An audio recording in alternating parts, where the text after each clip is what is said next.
प्रशांत जी ने सबसे पहले कहा कि अभी जो 70वीं परीक्षा हुई है, इस पे विद्यार्थी आंदोलन पर है, तो इसको हम लोग कंधा लगाएंगे, इनके आंदोलन को आगे बढ़ाएंगे।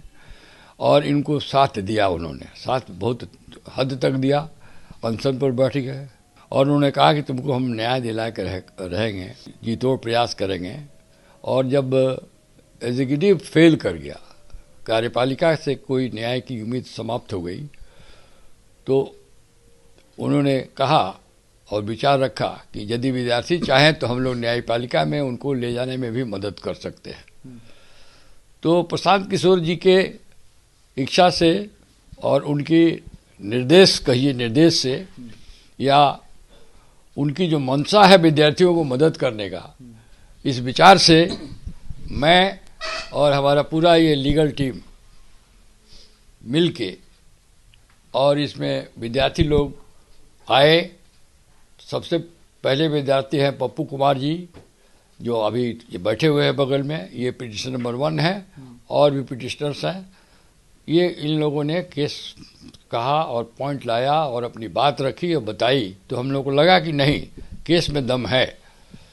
अब 2-3 मुद्दे जो बड़े स्टार्टलिंग है, जिस पर क्यों नहीं सरकार विचार कर रही है, और हमको लगता है कि इतना बड़ा घोटाला हुआ है, इतना बड़ा इन्फॉर्मेटी, इलीगलिटी, अनफेयर मीन्स हुआ है, शायद चीफ मिनिस्टर को भी नहीं मालूम है। कौन कौन सी घोटाले की बात कर रहे हैं? जैसे पहला कि 2 दिन पहले 5000 विद्यार्थियों का सेंटर बदल दिया गया। 2 दिन पहले 5000 एग्जामिनी का सेंटर बदल दिया गया। 13 को एग्जामिनेशन है, कुछ लोगों का 10 को, कुछ लोगों का 12 को सेंटर बदल दिया गया। इसका क्या मंशा है? क्या कोई फेवरेबल सेंटर पर फेवरेबल विद्यार्थी को ले जाना था, या आप एंटिसिपेट ही नहीं कर पाए कैसे अरेंजमेंट कर सकते हैं? तो या तो आपका अरेंजमेंट का फेलियर था, या कोई हैंडल था इसको, तो ये जांच का विषय बनता है। दूसरा, ये ट्विटर पर, जिसको एक्स कहते हैं, 13 तारीख को 1 बजे पूरे बिहार में क्वेश्चन लीक हो गया। पूरे बिहार में 912 सेंटर पर 11 बजे ट्विटर पर लीक हो गया। इतना ही नहीं, जो इकोनॉमिक ऑफेंस का जो थाना है AU, उसको भी 1 बजे इसकी सूचना मिल गई। लेकिन आयोग ने इस बात को नकार दिया है। उन्होंने कहा है कि पेपर लीक नहीं हुआ है किसी तरह। आयोग जांच क्यों नहीं कराती है? प्रश्न यही है कि हम लोग क्या कह रहे हैं, ये जांच का विषय है। हम कह रहे हैं बहुत सीरियस बात है इसकी जांच, तो आयोग पर क्यों जाते हैं? सरकार को जांच करानी चाहिए।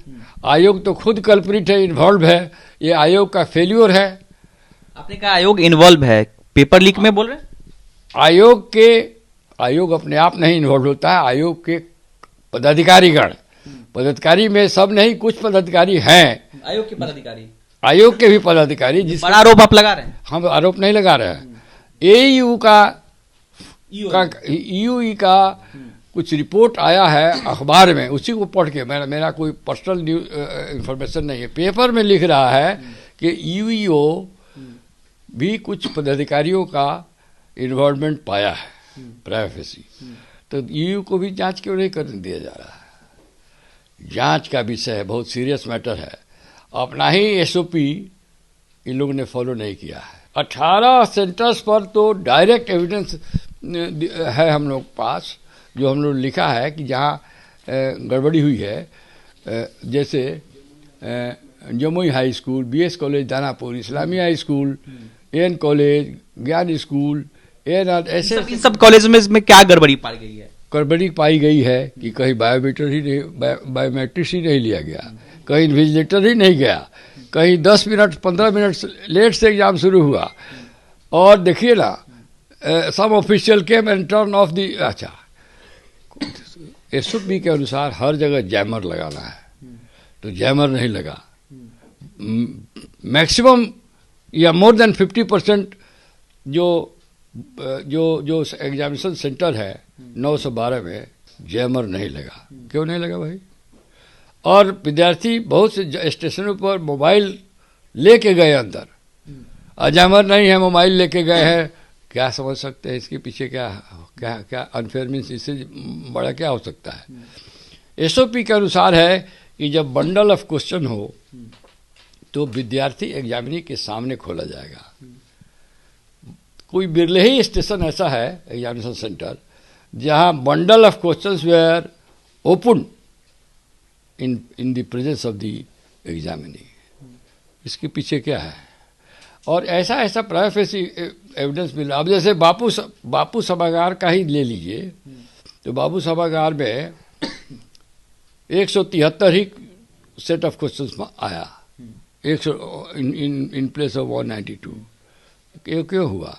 क्या कमीशन को पता नहीं था? सबसे बड़ा स्ट्रैटेजी है कि बापू सभागार का सुपरिटेंडेंट का डेथ हो गया, तो रिपोर्ट किसने दिया? और वो डेथ कैसे हुआ? इतना प्रेशर में तो नहीं हो गया कि जो इतना बड़ा इलीगलिटी देखा, बेचारे प्रेशर में उससे से during the course of examination he that. तो अब क्या बात है क्या नहीं है, तो ये भी तो जांच के विषय है। जांच करने से क्यों भाग रहे हो? और सरकार कह देती है कि पब्लिक सर्विस के विषय जांच करेगा, तो क्या जांच करेगा भाई? वो तो खुद ही इन्वॉल्व है, उसी का अफेयर्स है, उसी का फेल्योर है। अब पुराने ज़माने में विद्वान लोगों को पब्लिक सर्विस कमीशन का चेयरमैन बनाया जाता था। हम लोगों के ज़माने में जब हम लोग स्टूडेंट थे तो डॉक्टर राम अवतार शुक्ल थे, कुमार बिमल इधर हाल फिलहाल में इतने बड़े स्कॉलर अपने सब्जेक्ट के, उनको बनाया गया। अभी रिटायर्ड ऑफिसर जो सर्विस गवर्नमेंट का सर्विस देने के लिए नाकाफ़ी माना जाता है 60 के बाद, इसीलिए ना उसको रिटायर करा दिया जाता है। और रिटायरमेंट के दिन उसको इतनी बड़ी रिस्पॉन्सिबिलिटी आप दे रहे हैं जिसका कोई मास्टर सर्वेंट रिलेशन नहीं है गवर्नमेंट से, न कोई अकाउंटेबिलिटी है, न उसी के किसी के प्रति आंसरेबल हैं। अब ऐसे लोगों के हाथ में एग्जामिनेशन बॉडी दे दिया जा रहा है, तो क्या होगा? उनका क्या इंटरेस्ट है इसको प्रोटेक्ट करने का? They are not very serious. हम तो लगता है कि 4 लाख विद्यार्थियों का एग्जामिनेशन करने का बिहार पब्लिक सर्विस को बूता नहीं है। उनके पास न इतना बड़ा इंफ्रास्ट्रक्चर है, न इतना बड़ा विल है, और माफिया का जो बिहार में एक जो सर्किल बना हुआ है उससे निकल नहीं पा रहे हैं ये लोग, उसी में घुस जा रहे हैं।